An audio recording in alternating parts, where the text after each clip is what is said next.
Yo, what is up? You have found We Like the Blazers. I am Brandon Goldner, and here, of course, it is Ryan Whitledge. Ryan, what's up, dude? Not much. I'm surviving-ish, I guess. I don't know. I feel like shit. I'm on post second dose recovery time right now. How long did this last for you? Because you've already gone through this, right? Yeah, no, it lasted a couple days. The first day for me was like a combination of my head was like super swimmy and I had a headache and it felt like I had a hangover. My stomach hurt. I had like a bunch of video calls and I just had the video off for those calls. I was just audio only. That helped a lot. And then the second day kind of felt like a hangover. And then the third day I felt okay, but my arm was sore for like a week. So I will say that. So have fun with that. That doesn't bode well for me as being in the construction trade. So, yeah, no, I woke up this morning and I was like, oh my God, I feel like I drank 2 bottles of tequila last night. Yeah, I did not drink 2 bottles of tequila last night. So that, I mean, I guess one. I guess Moderation.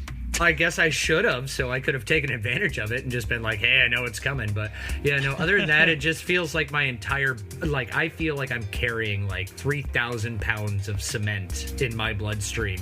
My entire body just feels heavy. My head is a little swimmy.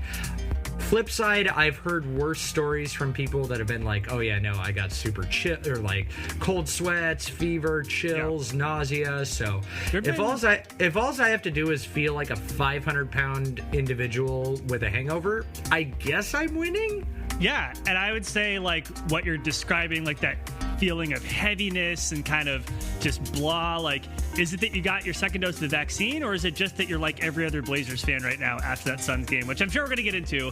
But I will say today it is pretty warm out. My AC is not working. My landlord is on it. I am drinking this, there we go. It is a Truly hard seltzer. So Truly, if you want to sponsor We Like the Blazers, you can find us at weliketheblazersgmail.com. It's quite refreshing on a spring. It feels like summer. I just finished a Trailblazers themed Budweiser. Nice. Because my thought process was, if I feel like I have a hangover, normally a hair of the dog works for me. So maybe it didn't. So I mean, what if instead of the vaccine, they're just injecting us with like alcohol, like, and that's why we're getting hung over the next day.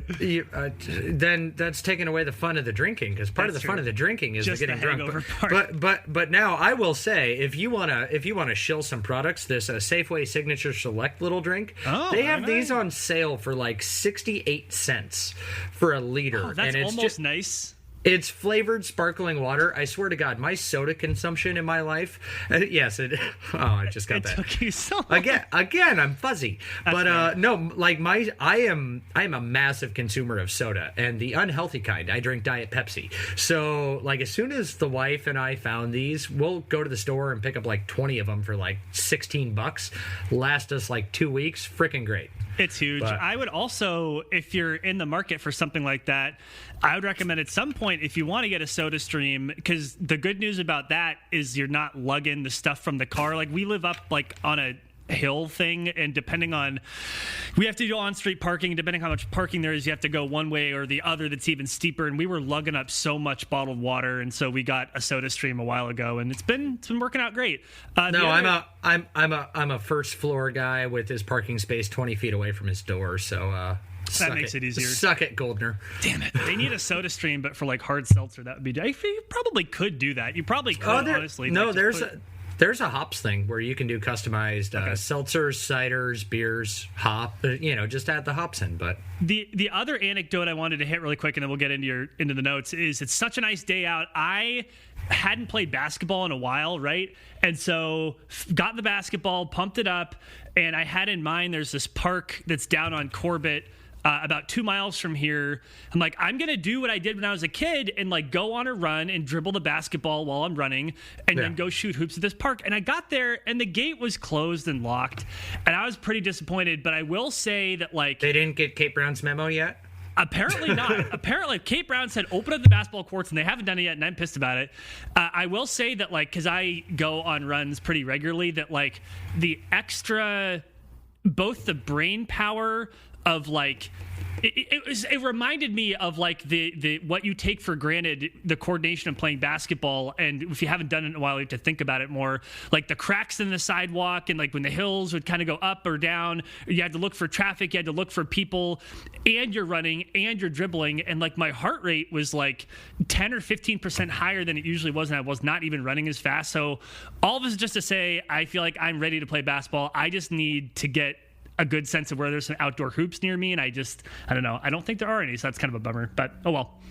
I have not touched a basketball in about 16 years, if I'm being honest. We got to change that, man. We got to change that. I was of limited skill set. I was literally a 3-and-D guy with no left. I cannot. If you want to see, say 3-and-D with no 3 or D. No. I can. I'm good for 6 hard fouls. I can lock somebody down on defense. I'm a decent 3-point shooter, but if you want to see a baby giraffe walk for the first time, hand me a basketball and tell me to dribble with my left hand. It will go horribly. And I say that I am a good 3-point shooter as somebody who has actually taken the Toyota half-court shot. And depending on whose opinion you ask, I either came really close or I was not close at all. But That's stressful. I fancy myself to be actually a decent half-court shooter. I used to sneak into Gill Coliseum on Oregon State's campus and just heave them up for like hours at a time. But that would stress me out. The weird thing with the Blazers half-court shot is there are so many rules that people don't understand. Like one of the biggest things is, and this is apparently actually from their insurance company, if I'm understanding it, because this is all insured for the payout and whatnot. The Blazers themselves are not actually buying the car. It's part with the sponsor, part with the insurance, all that.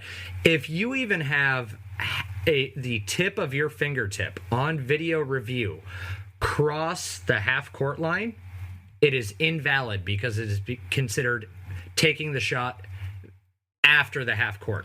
That's literally not how basketball works, though. Exactly. It is not like a 3-point shot where your feet are on the line and that's where they judge it. You have to launch from about 5 to 6 feet back to get that momentum in. If somebody did that and they made it, there is no way they're not giving it to that person. The Blazers over the last 8 years have had 3 people that have hit their half-court shot. Only one of them has qualified to win the car. Because there is also an NDA that you have to sign before you even take the shot that says that if you win and we disqualify you, you are not allowed to talk about it. Wow. That is pretty that's like, I will say this though, most of that comes from Toyota and not the Trailblazers organization. No, they don't want to give away a car. It reminds me of like the basketball shoot at like a county fair, and you walk around, you notice the hoop. It's not a circle. It's like an oval. It's like a little sandwich. Yep. Yeah. Well, okay. Let's talk about the Blazers though. That's what we want to talk about. Speaking of I was going to do a pivot and I totally lost it. Why don't we talk about how the Blazers have a history of finishing strong to end the regular season? As I fumble through the notes that you wrote, and now I'm pretending like they're my notes. You said I am the captain now. You are. You really are. But, okay, let me just say, without looking at your notes really quick, all I remember is the Blazers kicking ass in the bubble, and now all I really remember is the Blazers, even though they lost yesterday, they're kicking ass right now. So at least the sample size of them doing well to end the regular season is 2 years strong, but I think you went a little bit deeper than that, didn't you? I went deeper than this, and I am not afraid to steal the content of other creators, and so I will give credit where credit is due. This came completely from one Mr. Mike Richmond of Locked On Blazers, because he talked about this. He is a firm believer in that there is no such thing as momentum. I don't think that there is such a thing as momentum either, but I do believe in his theory of that you're developing good habits, you're developing team chemistry, you're developing play styles that are working for you. And so he wanted to take a deep dive into how the Blazers finished the season versus how they have performed in the playoffs then. I intentionally left off last year because it's fresh in our minds. We all know the Blazers absolutely burned themselves out to get into the playoffs in the bubble with the play-in tournament. That was just a crapshoot. So I left that off. But going back to 2016, if you want to look at it, Blazers finished 9-2, ended up the 5th seed. They actually won that series against the Clippers. I believe that was the Blake Griffin injury and Chris Paul breaking hand on whose ass was that? Was that a Mo Harkless ass or an Al Farouk Amino ass? Either way, he punched somebody in the ass and like broke his hand, so he was out. I remember the hand being broken. I don't remember the ass part of it, so I'm glad that you got that bit of historical context in there. No, I remember he broke his hand on somebody's ass. That's basically what it boiled down to. But they beat the Clippers in the first round, and then they lost via the gentleman's sweep to the Clippers, or not the Clippers, the Warriors. Warriors went on to face Cavaliers in the finals. That was the famous 3-1 collapse for them. 2017, they finished 17-6. Dame and CJ sat the last 2 games that year, ended up in the 8th seed. They got swept in the first round by the Warriors, which at that point in time, that was right after they added KD, so arguably the best team in modern history. 2018, they had a 13-game win streak after the All-Star break. I think we all remember that. We all thought it was fantastic. And then they ended up finishing the season 6-7, complete with a 4-game losing streak in there on the road. So I think that was when we all thought that the sky was falling. Still finished 3rd, and they got the matchup that everybody wanted, that everybody said was the best matchup humanly possible. New Orleans Pelicans. Brandon, do you remember how that series went? Yeah, Dame being trapped 1,000 times and the Blazers having no answer for it at all. And this was before... I mean, Nurkic was there and playing, right? But he... Not in the 2016 one. Everything after that, Nurkic was there. Oh, okay. Then... That 2017 playoffs, that was the years with the midseason trade for Nurk. Okay, so everything else did have Nurk. He was healthy in 2018. What I was going to say was, I don't believe that he had really become the facilitator. I mean, he had been showing some... ability to pass and had some big games, obviously, when he first got to Portland. But I don't think that Nurkic was like as much of a permanent fixture in the Blazers offense as he is now. And I would argue for people who are like, what happens when Dame gets trapped? I think that they have a solution there. If Nurkic is, especially if he's coming up to like set the screen, they're trying to trap, you could dump it to Nurk and he has the vision to do something with it and to get Dame open again. So all of this is to say, you're right. We wanted to see the Pelicans, got the Pelicans. The Blazers got their asses handed to them, but a lot of that was just really taking Dame out. And my hope is that if that were to happen again, they would have more of an answer for it. Actually, Norm Powell, too, is another big answer to that. Well, good news. When we reach the talking about the Suns game, we'll be able to talk about how Dame deals with traps, because he saw a shit ton of them last night. But I want to talk about that. That was fun. That was fun to see. 2019, just to wrap this up then, they finished 14-3, 3rd seed again. 1-4-1 against OKC, the team that absolutely nobody in Portland wanted them to see. That was the Dame walk-off wave bye-bye shot.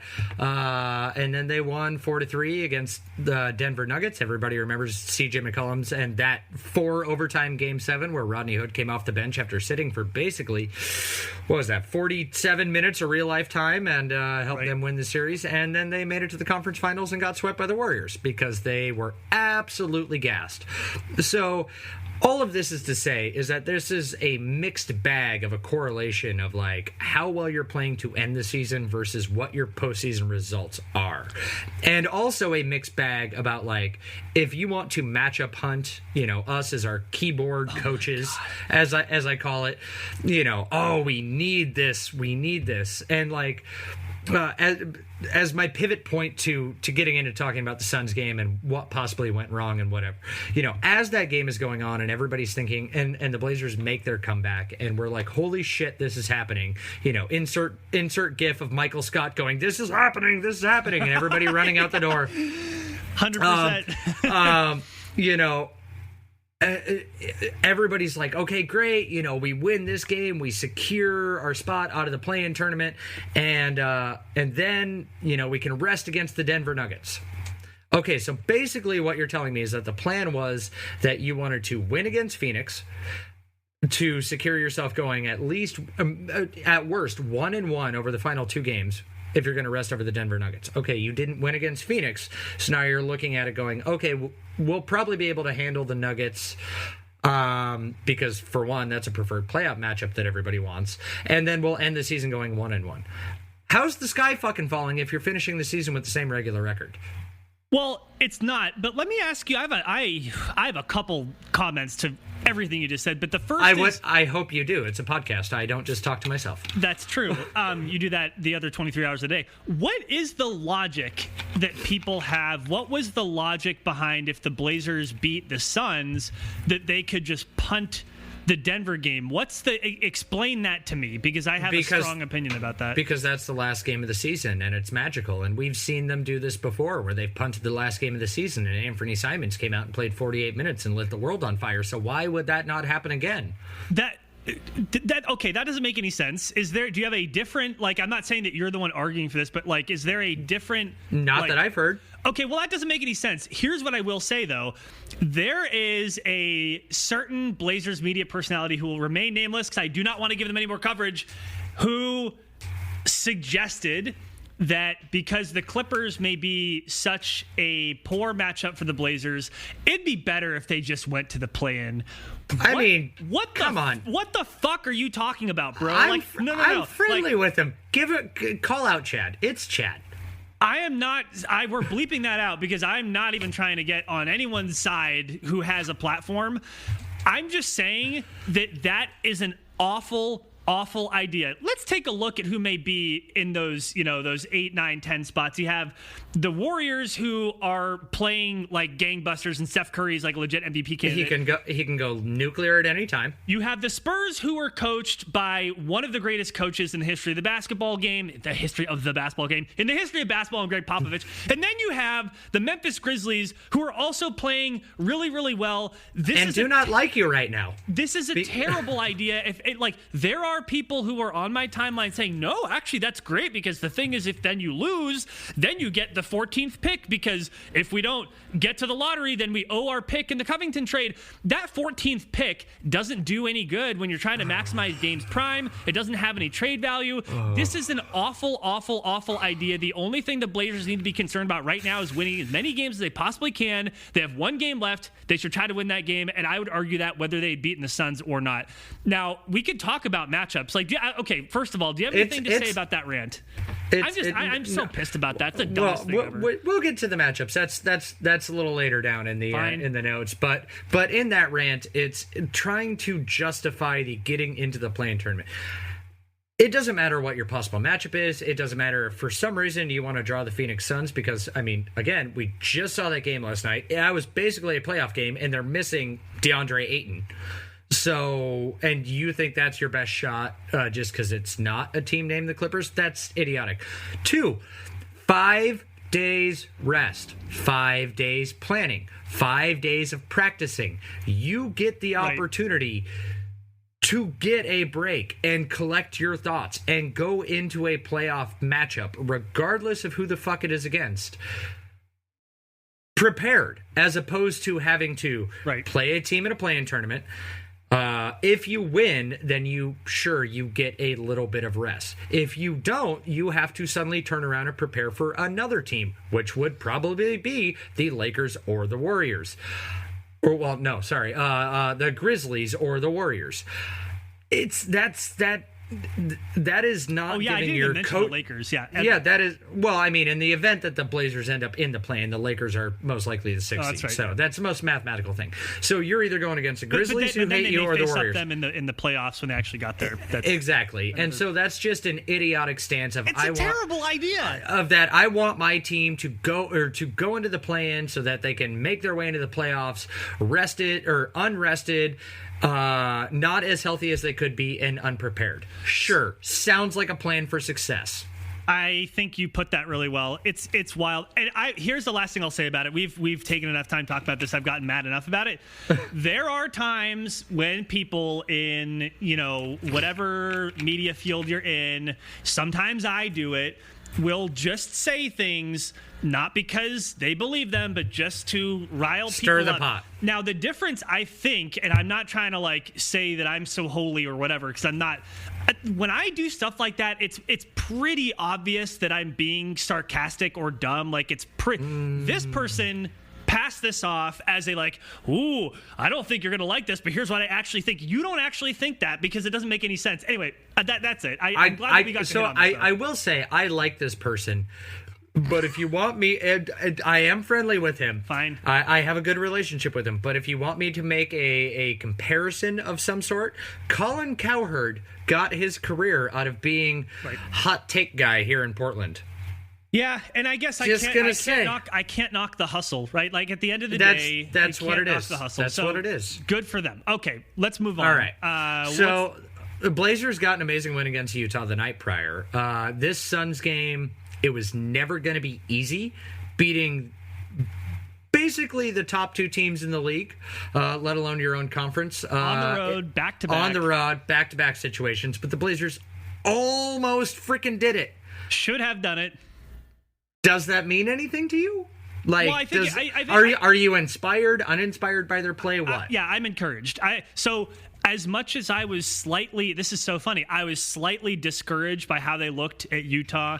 I was slightly encouraged about how they looked against Phoenix. It was a more difficult team. They had more of their best players. It was, again, on the road, second night of the back-to-back. The Blazers played better. And yes, a lot of it was Damian Lillard, an absolute force of will that I think on Twitter I said something like it's both unprecedented and infectious. Yeah. Just his energy was unreal to see. That's actually really important because Damian Lillard having those kind of ticky-tack injuries, right? We had seen him not look his best. He looked his best. So yeah, I think it does matter. I think the fact that they almost won definitely matters. I'm definitely pissed about it. They definitely should have won. There's a lot of reasons why. There's one in particular I want to get to, but yeah, I was encouraged by it. It was good stuff. So the number one thing that everybody chose to latch onto, and Stotts got plenty of questions about it in his postgame, was his decision to challenge that foul call on Booker. Now I want you to pace yourself here because I'm going to ask you specifically about this Norman Powell foul on Booker. But so we're going to take this in baby steps. Okay. But everybody wanted to complain about his decision to challenge that with 0.9 seconds left, unsuccessfully costing the Blazers a timeout. Was it the correct move for Stotts to call that challenge, in your mind? I don't know. I think it could have gone either way. In the moment, my gut reaction was, oh, that was a foul, and you shouldn't have challenged it. But then they put a bunch more time back on the clock. But then again, I think what it really comes down to, and I think that Stotts was asked this in the postgame about, did you have any confidence that they would have put time on the clock without the challenge? Stotts' response was essentially, I don't think that they would have. If we had had more time, I wouldn't have used the challenge. I can't remember what NBA scribe put it out there, if it was Bobby Marks or somebody, but it was one of the national guys who's super in tune with the rules. They would not have been able to go back and look at the clock if Stotts had taken a normal timeout to add any time back. So if he would have let them just shoot the free throws, it would have been ball side out 0.9. And you would have had to hope for a miracle a la the Damian Lillard Houston series. So here's the thing, though. Ultimately, I can't judge it either way. I think that's a tough situation to be in. You also, I don't know how quickly the coach needs to request the challenge, but I doubt that the Blazers staff had enough time to look at a replay and then get that back down to the bench and say, oh, we think it is or isn't a foul. I think that was a snap judgment call because in real time... Three players made the motion to Stotts. Nurk, Dame, and I want to say Rocco all immediately turned to the bench and made the circle motion of not a foul, not a foul. Now, if he said before that he trusts his players until they prove him wrong, I would say the one damning fact of this is that Norman Powell himself did not turn around and do the circle motion. That's right. And I think it's a tough call. I do think that if the Blazers had it side out with 0.9, it sounds a little familiar, right? Like, we've seen the Blazers do something side out with 0.9. So, okay, fine. I'm not saying that it was I don't have an opinion about whether it was the right move or the wrong move. I think it was a tough spot. It's a snap judgment thing, particularly if you don't have the benefit of replay, because again, in the moment, it did not look like a foul. I think your point is well taken about Norm Powell himself not motioning because he knew damn well his hand was in the cookie jar. I'll leave that alone for now. Oh no, I transition right into it. It's the next bullet point, and you got some complaints. So here I'm going to do the hand gestures. Here's the thing. So people have all sorts of complaints about the end of this game. People, the Dame shot, the CJ floater, Rocco missing 2 free throws. Okay, fine. I think it is unequivocally, unabashedly that Norman Powell was putting his hand in Devin Booker's breadbasket for the entirety of that play. And I know that when you look at it in slow motion, it seems longer than it is in real life. That is the absolute wrong thing to do for several different reasons. One, time and score. You're up 1. You do not foul. You cannot foul. If they beat you with the shot over your outstretched hand, so be it. You cannot foul in that situation. The other piece of this is who are the 2 players on the Suns that may get a call like that at the end of the game. One of them is Chris Paul. The other is Devin Booker. You also have to know that they will be officiated somewhat differently from other players. So, Ryan, my point is, and I could go on longer, but Norman Powell making the decision to put his hand all the way in there and keep it there and then hit Devin Booker's arm as he shot. It's one of those things where it's like, if you miss a free throw, it's okay, fine. It's a make or miss league. You make one snap judgment that's wrong, like, I'm okay with it. But that's the kind of thing where you sort of, before you begin playing defense, you have to know, I cannot do that. And he paid the price. I challenge you on one part. He didn't keep it there long enough. It's the fact that he yanked his hand and did the oops, it wasn't me walk before Booker even hit the ground. I think Drew helped draw attention to it. Now, I do agree with you. Sorry, who did I say? Drew. You got your head in the Pelicans series thinking about Drew Holiday. Yeah, sorry. But no, I think the fact that, like, as soon as he saw him go up, he immediately yanked his hand back and was just like, whoop, and did like the stiff as a board thing. I think that screwed him over. But I do agree with you that reaching in for a steal there was an absolutely idiotic move. Do I think it was the idiotic move that cost the game? No. My turning point for the game goes back to not Rocco missing the foul shots, but what got Rocco to the line. Why the fuck was Melo the inbounder? That is my big. If you go back and every time Melo has been an inbounder, he doesn't let plays and cuts develop. He literally passes to the first guy he frickin' sees. And if you're going to give me an option of who I want inbounding the ball versus who I want shooting free throws on a possible catch and immediate foul, I'm probably going to go with that. I want Melo shooting free throws over Robert Covington shooting free throws. I agree. So why was Robert Covington not being the one to inbound the ball? So I'm going to give that little bit of blame to Terry Stotts. But that is where I very much feel as though it turned. Because worst case scenario, you can complain about Robert Covington missing both of them. But if he hits one, it probably ends up going to overtime. We start all over again, whatever. There is no reason that Melo, as being the better overall free throw shooter than Robert Covington, was the one inbounding that ball. That's where, and you can see it.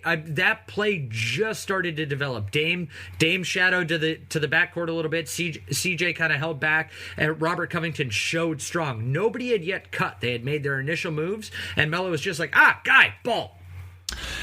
Yeah, I think that's fair. I think that's a good point. Covington should have been inbounding the ball. I would much rather have Melo shooting the free throw there. Let's pick on one more thing about this game. I don't know if it's in the notes or not, but Blaze wasn't there. No. Blaze wasn't there. I know. What a jerk. You had the stupid Phoenix Suns gorilla. That doesn't even make sense. A gorilla for the Suns? Are there gorillas on the Sun? Like, that doesn't make sense. What are you supposed to do? Have just a giant walking sun? I think Capri Sun would probably send him a memo then. Well, or maybe the sun, a big ball of incandescent gas is going to send a cease and desist to the Phoenix Suns organization. So what do you think about your talk about Terry Stotts? I think you're right. Stotts deserves criticism for not having Rocco inbounding the ball. Oh God, there's the SEO right there. Yeah, that's the clip. Whatever. Okay, what do you think about Stotts' decision on the final defensive possession? They had Dame and CJ in there. Stotts has a long history of leaving his best players in on defensive possessions. I think there's another argument to be made about that. There was somebody else on the court, Ryan. Was there somebody who felt maybe a little bit out of place for a defensive possession for the Blazers? I don't know. Do you want me to hate on Melo more or Stotts more on this? Because I would say that Terry tends to trust his guys, and Melo had just proven himself by getting Booker to commit a very rare double dribble call on the possession prior. So that's fair. So I have an opinion about this that may shock you. But so what do you think about that? Melo being on the court, final defensive possession, not one of the Blazers' best defensive players. I think he was really trying to save that timeout for if they had gotten a stop, and I don't know, and wanted Melo in the game as a shooter. I don't know. I found myself shaking my head at the time about that decision, but I wasn't completely upset by it. I think that, so my understanding is that it was a dead ball and the Blazers could have subbed him out without using a timeout. I think that's correct. You could be right. Yeah, I don't have all 472 pages of the NBA rulebook memorized, but yes, I think you're right. So, okay. And so here's my take on it, though. I actually agree with you that Melo being out there, it was a weird choice, but I think the right one. Here's why. Like you said, Melo had just forced Devin Booker into an odd double dribble turnover. Melo was able to very craftily kind of get his body in his hand to bother Devin Booker enough to bobble the ball in such a way where he maintained possession. It was a turnover. I think what Stotts was thinking was, well, damn, if that's how they're going to officiate Melo, if they're going to give Melo like the super Hall of Fame veteran respect, then I want him on this defensive possession because they're less likely to call a foul against him. And because Melo, for all of his faults defensively, there's 4 seconds left. A lot of that, it's not going to be like about individual defense. It's about positioning. And I do think that Melo, even if he can't move his body as quickly anymore, understands positioning and in a way that other players don't. So I'm actually, after I thought about it, I was actually okay with it. So I don't know. I think Stotts deserves some criticism, but maybe not for that one. So we're looking after the Blazers, took destiny out of their own hands last night. We're looking at the NBA slate tonight. We're doing nothing but scoreboard watching. It's so stressful. I mean, it's already out of our control, but then when it's like other teams playing other teams, it feels like extra out of your control. Well, yeah, especially seeing as that Wesley Matthews is apparently on a fuck you Blazers tour by saving the Lakers over their last 2 games. Wow, that tip-in he had, he didn't even touch the ground. He just jumped up, got the ball, was fouled. They didn't call the foul, and he tipped it in.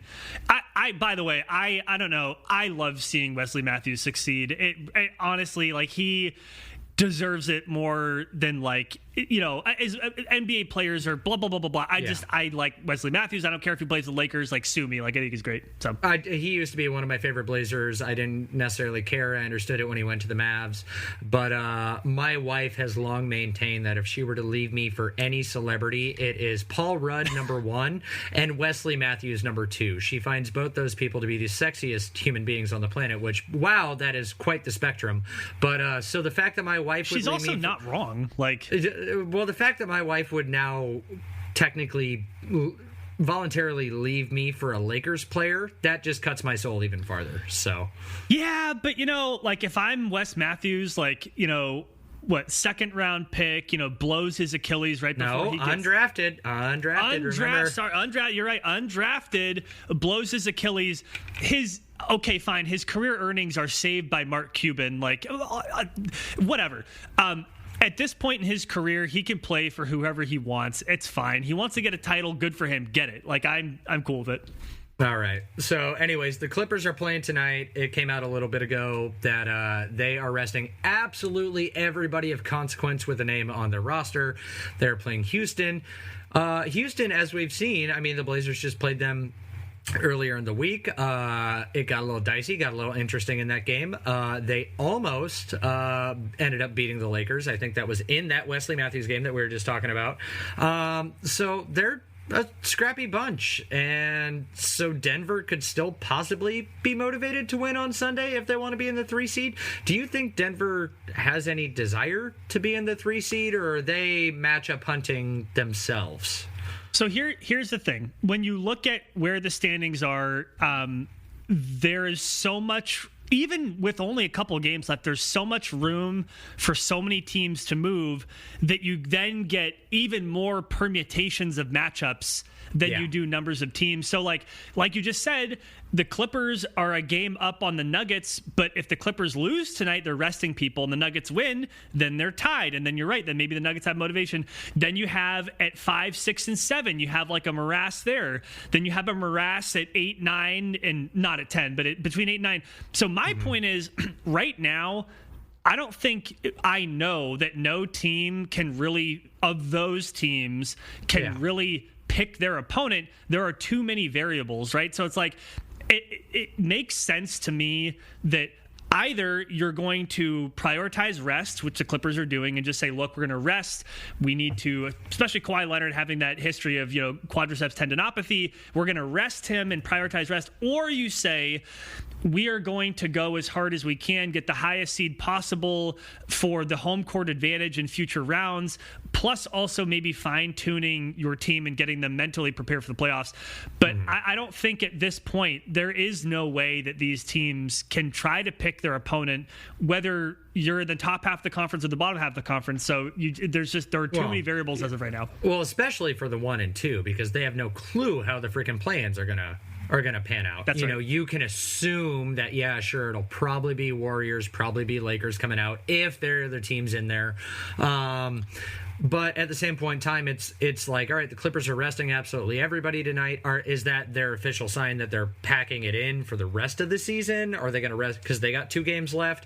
Denver has 2 games left. So if the Clippers go 0-2 and Denver goes 1-1, if they win their game tonight, which I can't remember who the heck they're playing, a little back button, go on the fly here.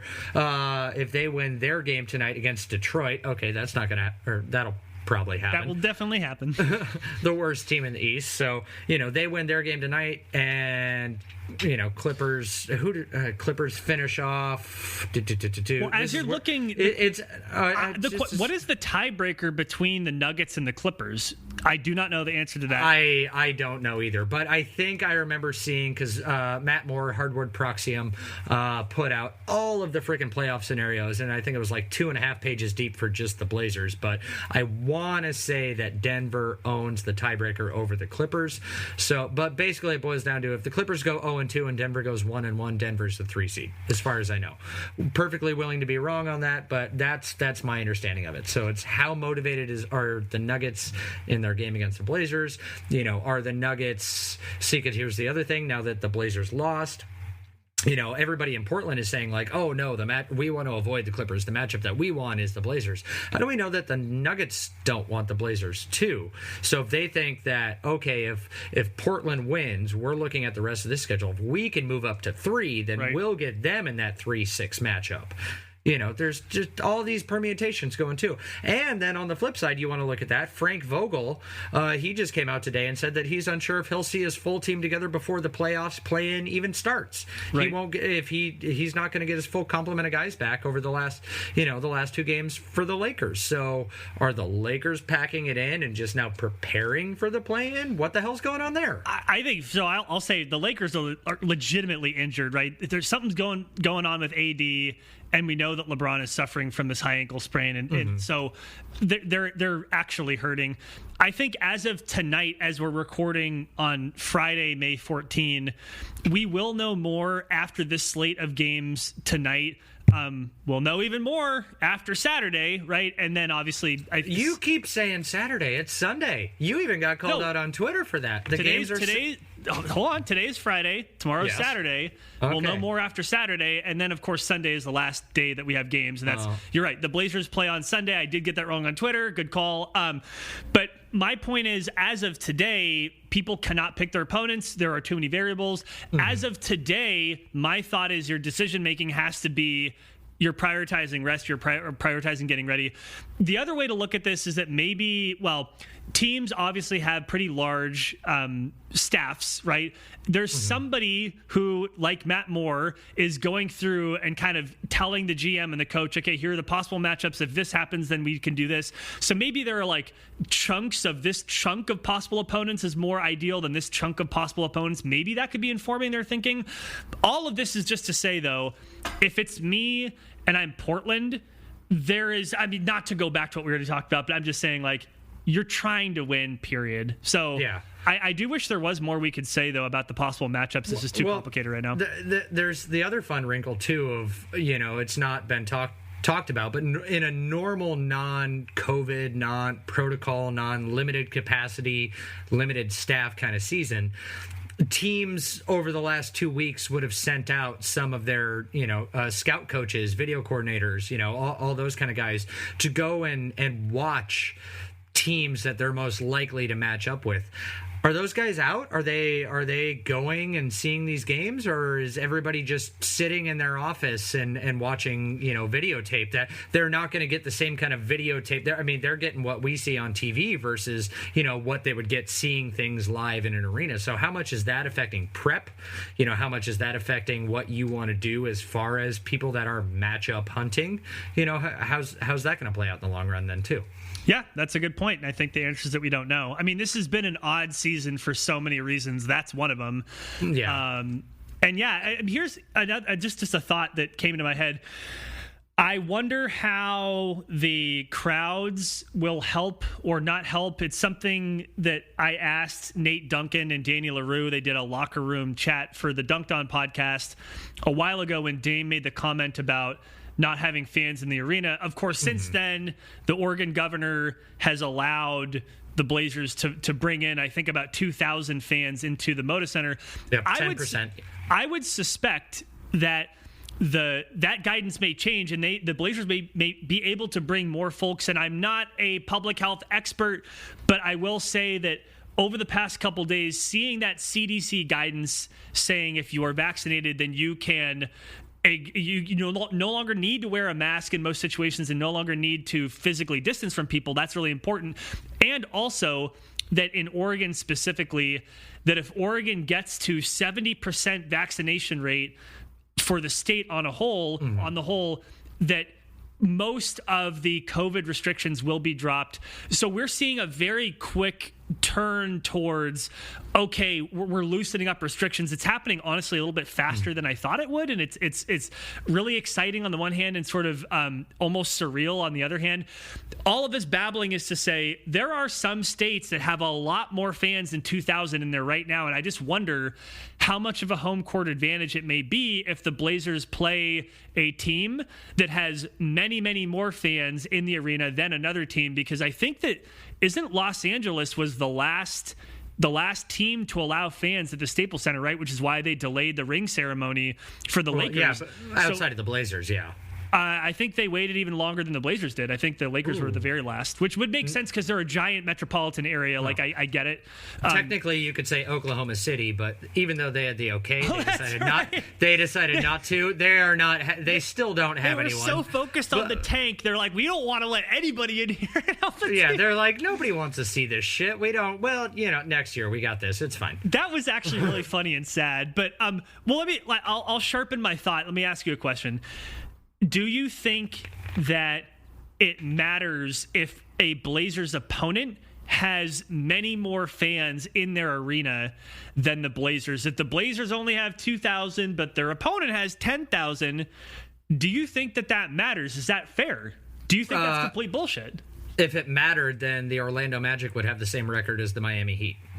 Because Florida has been the fuck it state for most of this, so and they've opened up fully, and I think they have the same amount of attendance. But no, fairness or not, seeing that Lakers game where the Blazers welcomed in fans, seeing the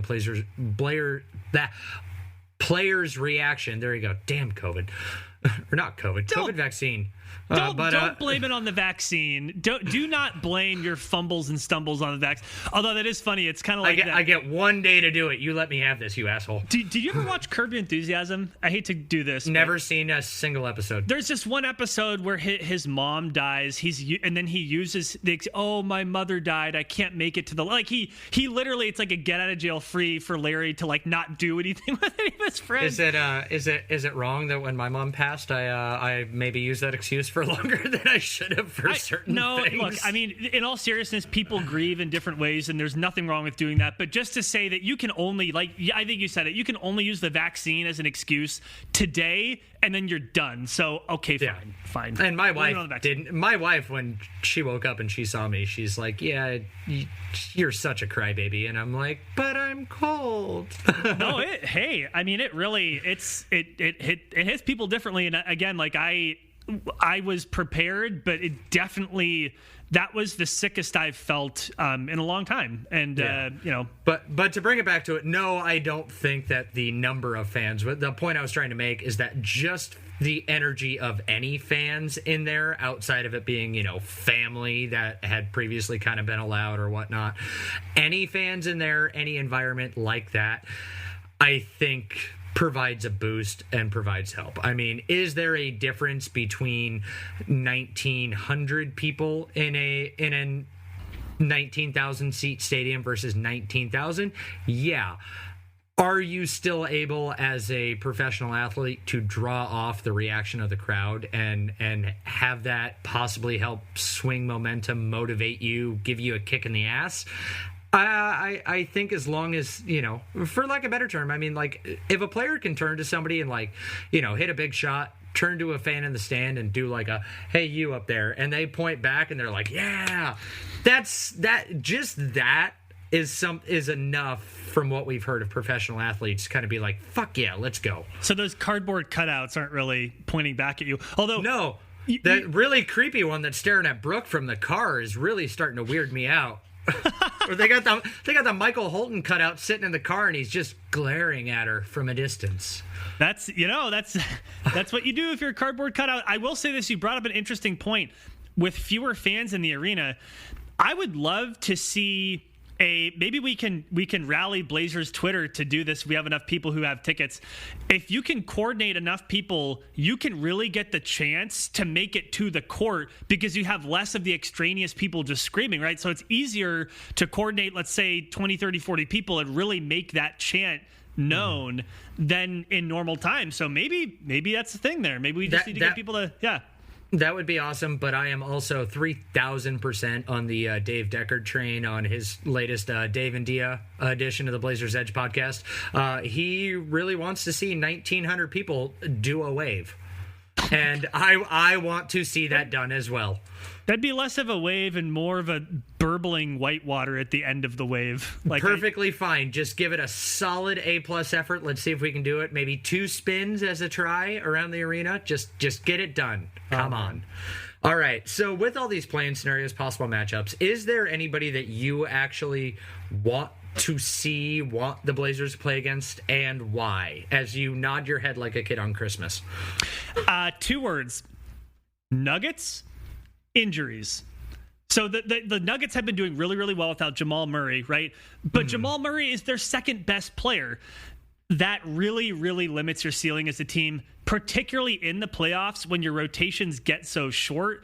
Yeah. On top of that, I also have a hard time seeing how the Blazers would get away with, if they were to play the Clippers, with defending Paul George and Kawhi without sprinkling in just a little dash of Derrick Jones Jr., who has not been playing. He got some quality minutes the other night. Okay, he hasn't been playing a lot, right? And so, the Blazers' preferred lineups, as evidenced by they are the ones being used, those ones work better against a Nuggets team than against the Clippers team. So for me, it's the Nuggets by a country mile, not because they're not a great team, but because they're missing their second best player, and that's going to catch up to you at some point. See, for me, it just kind of leads into the next question I was going to ask, but I guess you could just kind of answer that of, do you care who they play in the first round? And for me, it's no. If I'm going to care about anything more, it's going to be what side of the bracket are you on? And that's kind of the devastating thing for me last night with the Suns' loss, is that if you would have worked your way up to fifth, you could have orchestrated yourself to maybe an easier-ish side of the bracket, where, like, if the Clippers were going to win out and you went on a run and went on a tear in the playoffs, that you wouldn't have seen them until if you had made it to the Western Conference Finals. A lot of people somehow are still just automatically penciling the Lakers in, and they think that, in order to make it to the Western Conference Finals, now you got to go through the Clippers and then face the Lakers in the second round. I haven't seen the league memo, but apparently the Lakers automatically get a first round bye, just apparently how it works. Twitter has said it's true, so obviously it's true. But no, for me, I don't care, because if you want to win, you have to play good teams. And as it stands right now, the Blazers have one win against teams ahead of them in the standings, and that was their Utah Jazz win. The game yesterday counted as like 3/4 of a win, though. Like, come on. Oh, we're going moral victories this late in the year? Oh, yeah. 100%. Because it's the argument about, like, is it all about wins or losses, or is it about the process of getting to that win or loss? And I was encouraged by what I saw last night. That's fair, but I will add this, though. The way that you're thinking about sides of brackets sounds a lot like a team that's looking to contend. I can't get myself to the point where the Blazers, to me, I can't say they look like a legitimate title contender. And I can't even bring myself to say the Blazers look like a threat to win the Western Conference. Wow, this coming from a guy who just recently started taking a little sip of the Kool-Aid. Sip. But I didn't say I was guzzling. You're the one who wants to take the jug and turn it over my head. I'm saying a polite sip. The polite sip means that I have hope where I did not have hope before. And to me, they don't even look like a team that I think is likely to make the Western Conference Finals. Where this team, to my eye, looks right now is a legitimate second-round team, which that's nothing to shake a stick at. And also, if you get to that point and you play a little bit better, a break or two goes your way, then you can find yourself further than that. So to me, I'm not worried about sides of brackets. I am more worried about getting to the second round and finding some stride, and that's just where my mind is. The biggest indicators for me, and I will hammer this point home until the end of time, is that if you want to matchup hunt or whatever, again, everybody wanted the Pelicans back, and then we got swept, and nobody wanted Oklahoma City. Right. Well, and to be fair, I'm not saying that they should be matchup hunting, but if you're asking me if I have a preference, I definitely do. And to your point, history has a funny way of working things out. This is not based in sound basketball analysis, but there's part of me that kind of wants to see the Clippers because Paul George is on the Clippers. And I just still have that memory of the OKC series, and just like how Paul George seems to find no moment in which he cannot shrink in the playoffs. That's why I call him Playoff Little P. He named himself Playoff P. I call him Playoff Little P. Which is one of why you do not give yourself a nickname. It's never going to end well. So don't do it. Nope. But they have Rondo, and that scares the crap out of me. Yeah, but I don't know. Anyway, so asked and answered. Do you have a preference? It sounds like you don't. So, if you could literally just pick, you wouldn't have a preference at all. My preference is no play-in, because I want the days off. That's my preference. Other than that, line anybody up and we'll see where the cards fall, because as you said, anything can happen. We can have somebody else can break their hand on Robert Covington's ass this year, and it could swing the series. So you don't know. Moving on, I have been drilling home this Twitter question for the better part of a week, and I'm kind of disappointed I didn't get more responses, but we need to give away a Top Shot moment or something to we got to bribe the public, but we really do. One of the reasons it's called good advertising. People pay ad dollars, same thing. Yeah, one of the reasons I was happy air quotes around the loss last night is because I got some clothes I got to wash, and I was finally able to shave because the last time that I had like trimmed up my neck hair, and I was getting to that itchy point again. Last time I did that was right after the Atlanta Hawks game. And then they went on a little winning streak. And I tend to be slightly superstitious in my I'm fully on board with like playoff beard kind of thing. I am the kind of guy where if the Blazers are playing a back-to-back, I will put on the same Trailblazer shorts. I will put on the same, hoodie that I was wearing if they won the night before. And I will carry that outfit over. Now, I will caveat this. We're not talking the same boxers, so that's I'm not that depraved. But I will put on the same outfit until that outfit loses. And then as soon as that outfit loses, it goes into the wash, and that loss is washed off of it. And I'll rotate in a new outfit, and it stays until the next loss. Do you have any superstitions that you do yourself? Or like superstitions, game day routines, those kind of things? Because these things fascinate me. I don't. The closest that You're a horrible fan. True, for many reasons. The one thing for me that does come closest to that is that if I'm not able to catch part of a game and something's happening with it, if the Blazers are winning really big and I haven't seen it, and then I start watching and they start losing, I will get that weird feeling of like, is this because I started watching? Right? Like, it never gets to the point where it informs my behavior or gets me to stop watching the game. But I admit it is something I do think about, as irrational as it may seem. I'm like, am I the reason why they're losing right now? It's never the other way. It's never like they're losing and I start watching, they start winning. I never give myself credit for that. Yeah. I just always blame myself if they start losing and they had been winning before I started watching. So that's about the closest I can get to it. That kind of then ties in. So Triple Dog at Eric J also on Twitter, he had said that he'll turn the game on when he can, and then if they have like 3 bad possessions, I assume it's my fault, so I turn it off until I see on ESPN they're doing okay again, and then I'll turn it back on. So that kind of ties in with his. One of the other ones that I liked from my buddy Andy Belvin at _Belvin, he says he hasn't bathed since we've drafted Dame. That's nasty. Which I feel sorry for your wife Sarah. I'm gonna reach out to her and try to help her deal with that. I feel sorry for everybody in his social circle. I'm assuming that he's being facetious, you would hope. He's in my social circle. I haven't noticed, so maybe he just naturally smells pretty. That'd be a great superpower. You just literally don't. Actually, I take it back. I like showering. Showering's fun for me. I get to stretch, get to hang. I'm like Kramer in the shower. I got like the I got a beer koozie for Christmas. Yeah, I got a beer koozie for Christmas. It's both a koozie and a Velcro thing to hold the beer for the shower beer, which I am a firm believer in the shower beer. I also, maybe I'm a horrible person and I'm like not at all eco-conscious, but like shaving in the shower is the best. Like you get, you stay in there for a second, get your hair done, wash your body. At that point, and I don't have a beard much to speak of at all, right? But like, for what I do have to shave, once you've been in there for a few minutes, it just like, there's no dragging at all. It just goes, whoo, like it just completely painless. It's great. I do that immediately after the shower, but also at the same point in time, I can't do that. I don't have a mirror in my shower. Gotta get the mirror. As a guy with a beard, I kind of need to know where the neckline is. I tried that once, and I came out looking like I was Edward Scissorhand.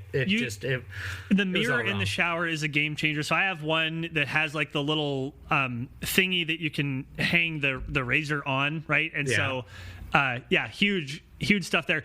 Always the best shower analysis here on We Like the Blazers. That's what we're going to bring you every time we jump on. Exactly.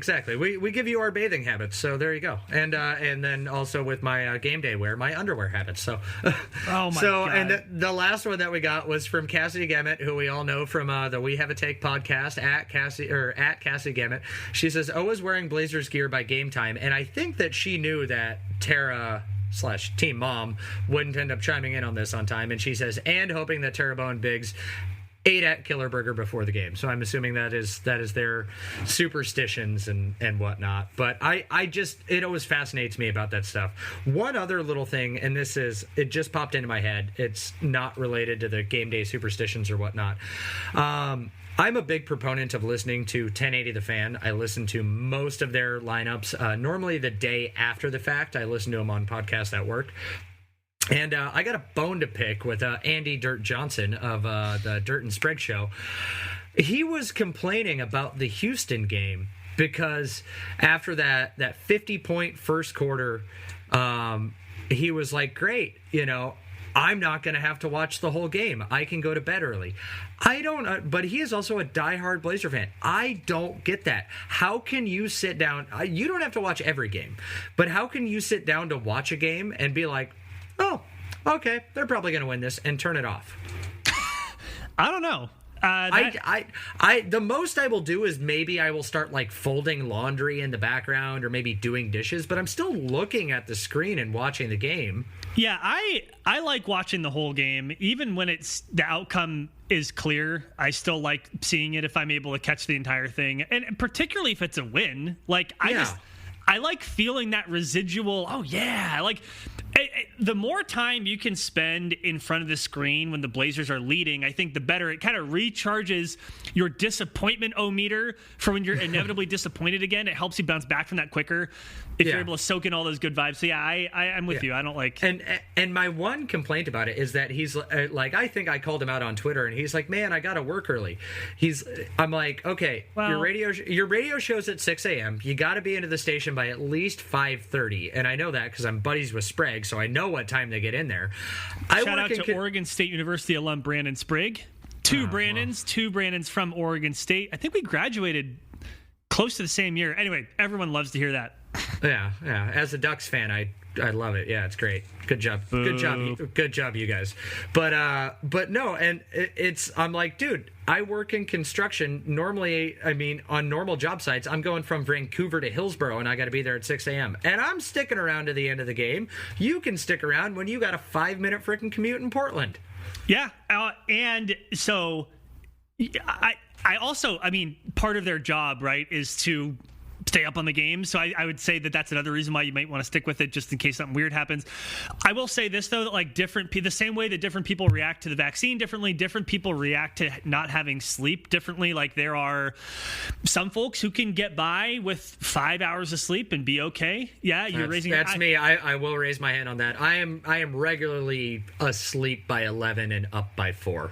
Yeah, I can't do that. I would prefer. I think I am chronically a little sleep deprived, and that's even when I'm getting right around 8 hours of sleep. I think that for me, I should be getting like 9. But anyway, everybody's different. So I will, in his defense, say may just be one of the people that needs more sleep, because it seems to be a thing. Yeah. All right, Brandon. Well, we'll wrap this up there. You and I, we've chatted about it. We still haven't done it, but I think we are. Oh, I did one without you, and then I posted it. This is true. I listened to it. It was good. It was all right. Yeah. I also think that I did one after the Lakers game that I didn't tag our show in, which is probably for the better, because I was 19 sheets to the win that game, so I have zero clue how it went. I just woke up the next day and saw 19 speaker request notifications on my phone, and I was like, oh fuck, what did I say? But I think we are going to do a post-game locker room after the Nuggets game. Sounds like we are. First time hearing about it, but I'm all in. What time is the game? Is at 6. Great. Yeah, that's fine. And at the same point in time, the Lakers game tips at 6, and the Mavericks game tips at 6. So there will be no jockeying, no scoreboard watching, no nothing. Everybody's going to know what's going on, as the rest of us do.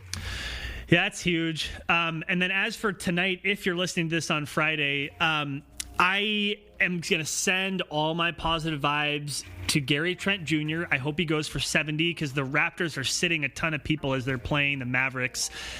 I don't expect the Raptors to beat the Mavericks, but if they do, that would certainly help the Blazers quite a bit. Yes. Channel your inner Kings, Raptors. Exactly. Shout out to Gary Trent. Anything else before we bounce, or is that pretty much it? I got nothing. Kick us out of here. You want to take a try at it this time, or are you good? God, no. Okay. If you want to find us, you can at No. This is confusing. The name of the show is We Like the Blazers. You can find us at weliktheblazers.com, but on Twitter, it's simply Like the Blazers. And if you, whatever podcatcher you're using, if it's Apple Podcasts or Spotify or whatever, if you want to give us a rating and review, we would appreciate it. And you can find me at GoldnerPDX. Ryan, where can people harass you online? I am at The Witty Ryan with 2 T's. Right on. Do it. Appreciate you all. Thank you to Ryan. Thank you to listeners. Thank you to everybody who gave us a question. We appreciate that. And that's it for now. Until next time, Go Blazers. Go Blazers.